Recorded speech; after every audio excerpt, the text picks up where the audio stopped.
to establish property value. And why is it important for us to understand property value? Fair market value, loan to value, appraised value, fire sale value, economical value. So we need to know this because that has an effect on how we're going to obtain our financing and how we're going to structure our deal. So this module is all about establishing what the property is worth. We're not doing numbers here, but understanding how lenders lend based on value. That's what we're going to work on this module. So I'll see you on the PowerPoint coming up right next. So we're back. We're now at module number 3, establishing property value. And why is it important to understand value of your properties that you want to buy and how lenders work with it? So we're going to get directly to the meat of the presentation. So first of all, the importance of property value. The difference between the purchase price and the perceived value creates the gap needed for structuring a no money down deal. So what I'm saying here is that it's very simple. The purchase price and the value of the property is what you need to work with. If it's worth $600,000 and you're buying it for $5,000, there's the gap in there and there's a possibility of a no money down deal. Now we also need to understand how lenders assess property value in order to determine how much they will lend. Because lenders have a tendency to secure themselves. Do we agree? And technically or basically banks don't really care what you paid for the property. What they're doing is they're lending based on the appraised value. So what is the appraisal of the property? Or your purchase price, whichever is the lowest amount. So let's say property is worth $600,000. You are buying it for $5,000. They will lend based on $500,000, not on what it is worth. The opposite could also be true. You might make an offer on a building because you believe it's worth $600,000 and the appraisal comes in at $550,000. Well, guess what? Banks will not lend on your purchase price. They will take the appraisal in that case because it is the lowest of the two. So we need to understand that. So when we go out and look for properties, what we want to make sure is that our offer will come as close as possible to the appraised value, or as low as, well, for financing you want it as close as possible as appraised value, but for in reality as a deal you want it below market value or fair market value. So this will determine basically how banks will lend and whether a no money down deal is possible or not. So now we're going to get to each and every one of these values and see how it works. So different ways to establish property value. Well, you've heard about fair market value, FMV. Fair market value is what is this property worth on the market. It's not even the appraised value. The fair market value would be more what the real estate agent or how much people are willing to pay for the property. So the fair market value is normally a real estate agent that will assess the property, say, listen, it is worth $435,000. And that's the fair market value based on comparables in the area and everything. Then we get into appraised value, economic value, and fire sale. So I'm going to give you descriptions of all four and I'll explain the usage and how they work. So fair market value is an estimate of the market value of a property based on what a knowledgeable, willing, unpressured buyer would most likely pay to a knowledgeable, willing, and unpressured seller. So do you see the difference between the appraisal here and the fair market value? The fair market is to reasonable person, knowledgeable, what would they pay for the property or sell it for without any pressure. So that's the fair market value. This is where people will, on houses, building, will say, this is worth $500,000, and the guy says, yeah, I'm willing to pay $5,000. But it doesn't mean that the appraised value from a certified appraiser would be the same. When is fair market value used, and by what kind of lender and under what circumstances? Fair market value will be used most of the time on residential properties. Will also be used quite often with hard money lenders. We'll talk about hard money lenders. What do they lend on? And hard money lenders are not as tight in their lending criteria as bank because they're basically lending on a higher risk. So they're looking at what is this property worth if I had to resell it, if I had a real estate agent, if I took the property back first of all, and I had a real estate agent out there try to sell it, what would he sell it for? So for him, I'm getting ahead of time, but hard money lenders normally get an appraisal on a property, they look at comparables, they look at all that information, and they come up with what's considered for them a fair market value. So what kind of lenders will lend on this? Mostly hard money lenders. Bank also lend on fair market value because they don't order a complete appraisal. And what I mean by that, I should talk about that next, but in the appraisal world, you have basically two types of appraisals. You'll have what's called a drive-by, and this is an appraiser just drives by in the area, says, yeah, this property is worth about that. And then you'll have the more detailed appraisal. And if you could say the commercial appraisal will also entail, you know, what's the rental income of the property, what are the expenses, how does it compare to the local market, both in income and in expenses. So fair market value is basically used by normal people as to establish what the value of the property is. I just talked about appraised value. Appraised value is an opinion of the fair market value of a property by a qualified or licensed professional appraiser. And like I said, the appraiser is mandated normally by the bank because you cannot, if you're trying to obtain financing and you call your own appraiser and you pay for it to go to your bank and say, listen, this property is worth $400,000, they will probably not even look at your appraisal because they'll order their own appraisal. And the reason for that is that they want somebody that's unbiased, that is working for the bank, not working for the purchaser. So by the way, quick tip, do not order your own appraisals. Let the bank or the financial institution or the hard money lender order their own, because you'll pay for it twice basically. And the job of the appraiser is effectively technically to go see the property inside out and give you a fair market value, an appraised value of the property. Now I just mentioned a few minutes ago drive-by. Well, effectively, you know, some appraisers, and depending on, you know, what your bank is asking for, they might ask just for a plain normal appraisal, just drive by, see if the property's there, because, you know, there's been some fraud on appraisals, so see if the property's there. Is it in a comparable market? You know, a 3-bedroom, 2-bath bungalow is a 3-bedroom, 2-bath bungalow next door. So if the houses next door have been selling for about X number of dollars, then yours should be selling for about the same thing. And naturally, the price is a lot less for a financial institution to ask just for just drive around and see what it looks like. And then, you know, they could go in if they really want to, and you'll get that, but the cost will be more. So an appraised value is done by a professional licensed appraiser. Now, banks, most of the time, will lend based on the appraised value. So it's the purchase price or the appraised value, whichever is the lowest amount. What's the difference between fair market value and appraised value? I think I've just talked about it. Why is it important to us investors? Well,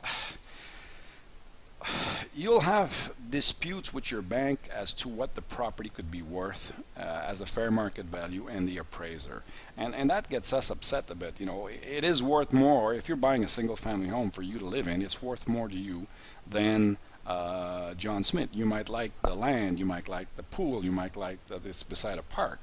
So your fair market value, your assessment of the property based on your liking, like I said, is two people willing to buy, willing to sell without any stress. So the fair market value is, what is this worth to me compared to the appraised value? And the investor, he doesn't, normally the investor has no attachment to the house, so he's going to rely more on what is this property appraised at, what is it worth. And who lends on appraised value? I just said banks and hard money lenders will lend on appraised value. So what is the economic value of a property? The economic value of a property is that if you have two buildings side by side, they're almost identical, but one is, so let's say you've got two 10-unit buildings side by side, brick, same kind of roof, same kind of, you know, side by side, same area and everything. and one property generates, let's say, 80,000 in gross rent per year, and the other property beside, because it is kept in better condition, there's better tenants, the owner has done a few things or has a good rapport with his tenant, he's getting 90,000 in rent per year. Well, the value of that building is higher than next door. When you buy investment properties, you are buying cash flow, you're buying rental income. So the higher the rental income on a property, the higher the value, the economic value of the building. And in a quick sense, we will recommend that people buy at 6 to 7 to maybe not even 6 or 7, 8 times, 6, 7 times the yearly gross rent. Above this, cash flow. I should explain that later in the mathematical modules, but it's called the GRM, gross rent multiplier. So you take the gross rent, you multiply it by 7. If that number is basically the economic value of this building, it's worth that much in order for it to cash flow or not. So that's the economic value. So just to recap this, if a building generates 100,000, it is worth more than the building that generates 80,000 if they're side by side, same side of building. So this is there's an economic value to our building, and you'll see that very, very often on commercial buildings, because it's all a matter of your management, your quality of your tenants, your income, what kind of expenses you may have. A building that like we had a building that had 341 units, and it had an 18-level underground parking, and 2 pools, 2 saunas, 2 this, 2 that, because it was actually 2 towers. Well, that building is a lot more expensive to maintain, to operate, than the building that has 341 story with 1 parkade, 1 pool, 1 gym, 1 so on. So the value of my one building is higher than the other one, even if the buildings are almost identical. After this, we have a fire sale value. Fire sale value is the best price you could get for the property if you had to sell it within 60 days. So if you guys ever get to the point where, in a sense, you should almost, when you look at a property and say, listen, I'm going to do a buy, fix, and sell, you should almost ask yourself that question. If something goes wrong, I repair it, I do everything properly, market crashes, and I need to sell this property within 60 days, what would be the value? What would I get for my property?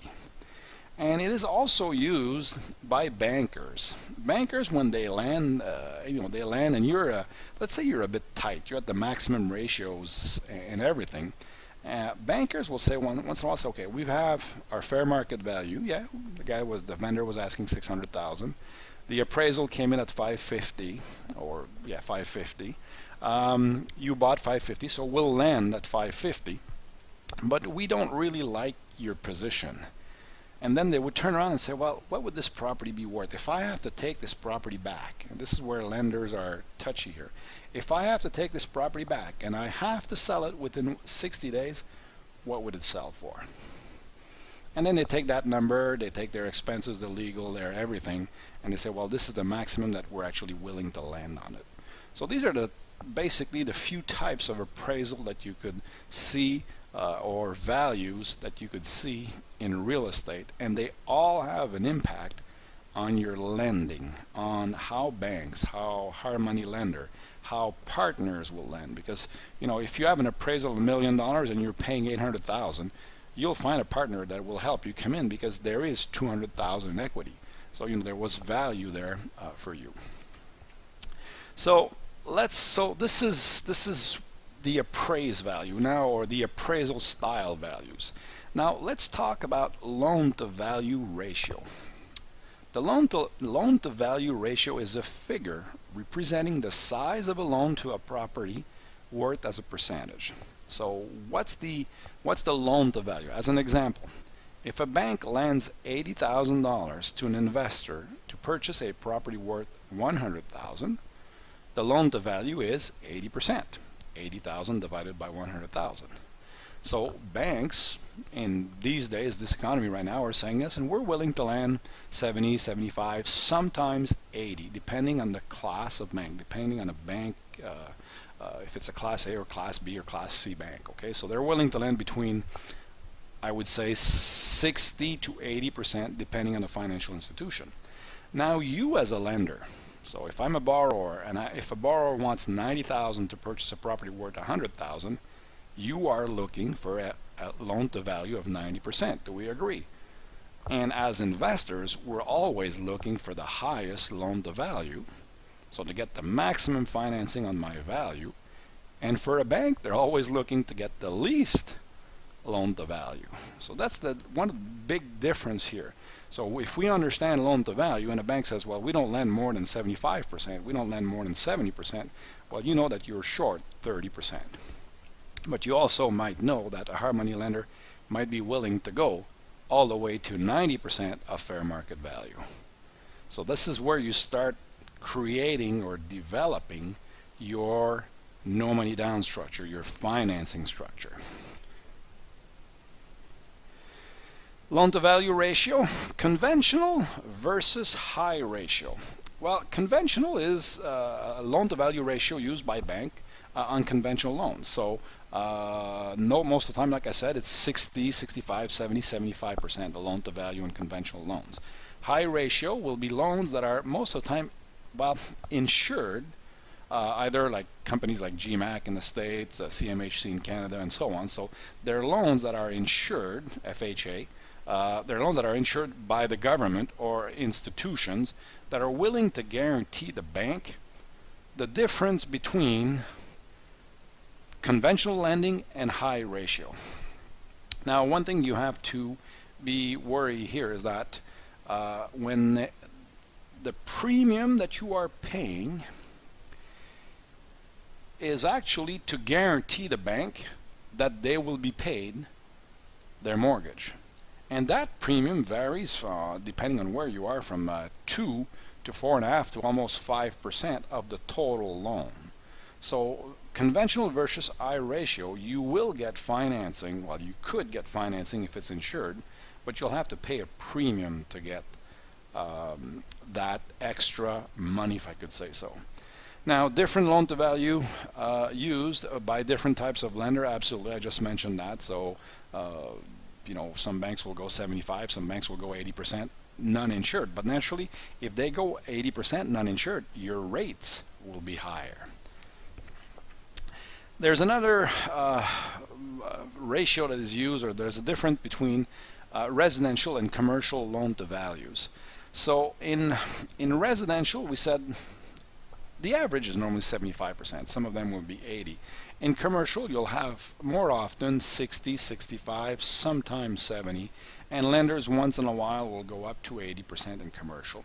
The advantage of commercial real estate is that most institutions that lend commercially are not that scared about second mortgages, vendor take-back mortgages. So some banks will be very okay with, say, listen, we'll lend 75%, and really we don't care if the vendor is carrying another 15.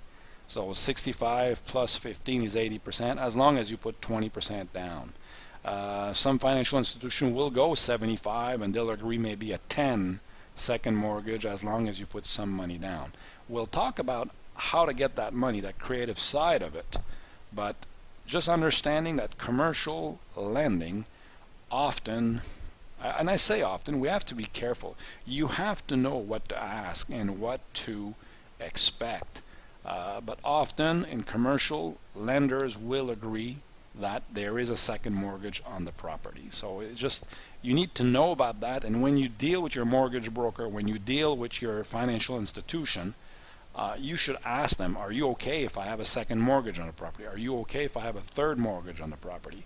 And they'll come back, yeah, we're okay, but we'd like you to put some money down. So you say, okay, well, if I put 10 or 15% down, let's say 15% down, and you're lending me 75, can I get a second mortgage of 10? So first mortgage, financial institution, second mortgage, 10%. So 75 plus 10 is 85, and I'll come up with a 15% cash.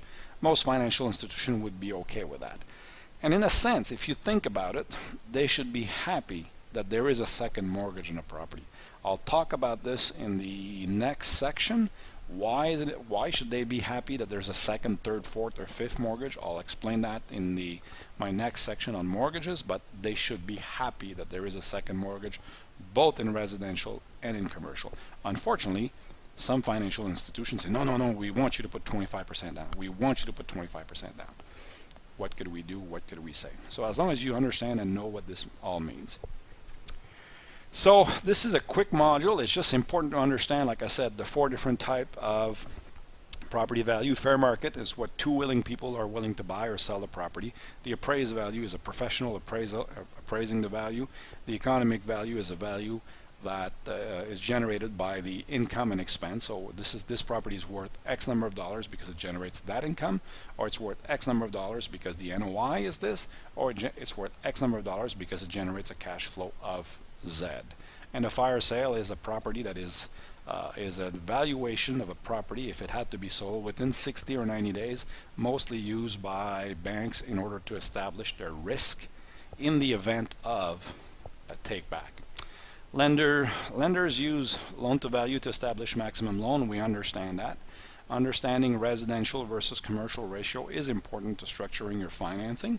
And I'm a very strong believer that it is easier to buy commercial than it is to buy residential. So, I mean, you'll see in my lending next section here about the difference between either one of them, and it's easier to get to buy a 10-plex than two 5-plex. Just because 5-plex are considered residential, 10-plex is commercial, and lending criteria are different between residential and commercial, and that's what we're doing in the next module here. Next module, advantage and disadvantage of different financing option, and that's what we're looking at next. So guys, I believe this is the end of this section, and I will see you in module 4, and we're going to get into the financing and what we use and when and so on. So I'll see you there.